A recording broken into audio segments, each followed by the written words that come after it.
What's up mga kabrati? Welcome back to my channel. Syempre, hindi na natin paligoy-liguyin pa. Pag-uusapan natin ngayon yung viral video ni Tito Mars doon sa kanyang Sardinas Challenge.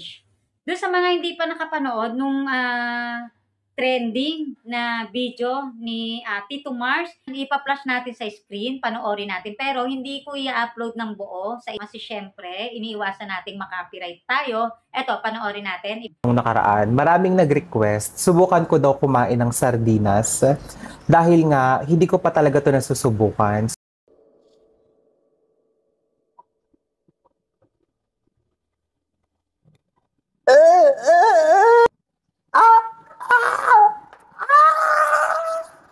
Isa pa. 1, 2, 3, go.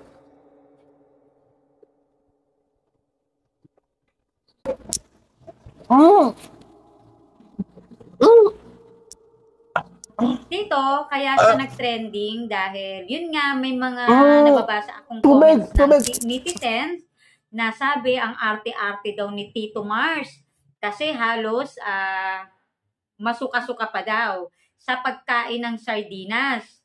Tapos yung pagnguya niya ng sardinas ay halos para daw diring-diri. Napanood na natin ngayon. So ito na aking reaction dyan sa trending video ni Tito Mars na Sardinas Challenge.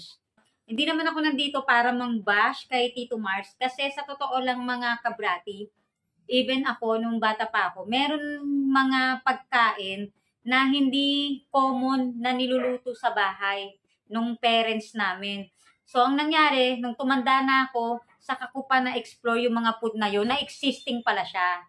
So, hindi ko sa part na yon pwedeng naintindihan ko rin si Tito Mars kasi nga, pwedeng yung pagkain ng sardinas ay bagong-bago sa kanya. Pwedeng hindi talaga nila niluluto yun na usual sa kanilang bahay. So, at hindi talaga siguro sa kanya na introduce.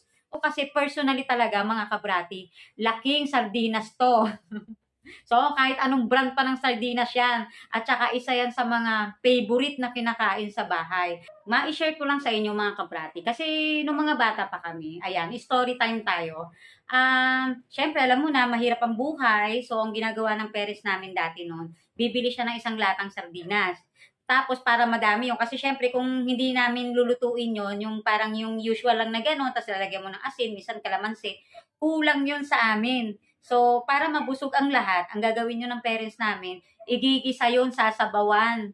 Tapos, lalagyan minsan ng talbos ng kamote, o kaya naman pechay, parang ginisa. So, mas dumadami yung pagkain ganon. So, ako talaga, personally, laking sardinas ako. Pero, ayun nga, ayoko rin na questionin yung ginawa ni Tito Mars sa kanyang na Sardinas Challenge. Kasi, pwedeng bago talaga sa panlasa niya yung sardinas at pwedeng hindi nga talaga gusto ang lasa.